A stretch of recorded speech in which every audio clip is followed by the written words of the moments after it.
welcome back. Good to be back. We'll get more into that in a little bit.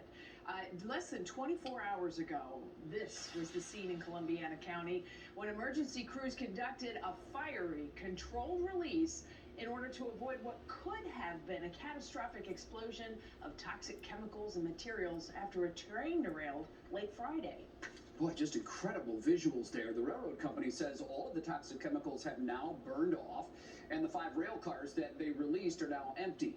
We have team coverage for you on this story. Emma Henderson is live at the high school in East Palestine, where she spoke to people that were impacted by all of this. But first, Neil Fisher joins us on set with what officials said about this afternoon. They were talking mostly about the chemicals last night, and they noticed a small degree inside that evacuation zone where officials said that they had light readings that but weren't all too concerned with.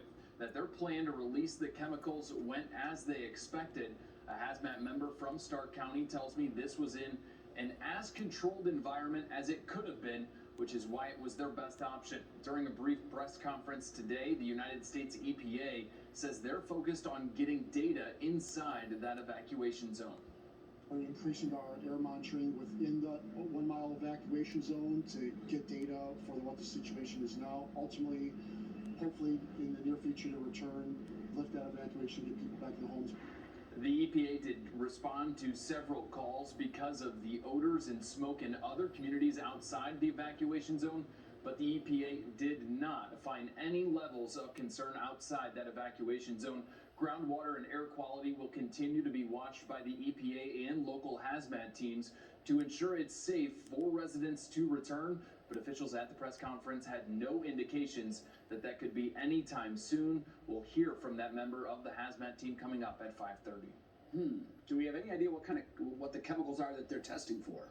Well, they're looking for vinyl chloride or any other toxic materials that could be left over from burning. They said that most of the toxic chemicals that they're seeing are still left over from Friday night, not necessarily the stuff that burned in the explosion yesterday.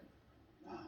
Certainly a lot to follow, and of course with chemistry leading the way, there's all kinds of after effects. You add heat, you do this, you do that. There's a lot of scientists down there, I would assume. Yeah, they're certainly staying on top of it. Neil, thank you very much for that. We do want to continue our team coverage now down in Columbiana County, where Emma Henderson is now.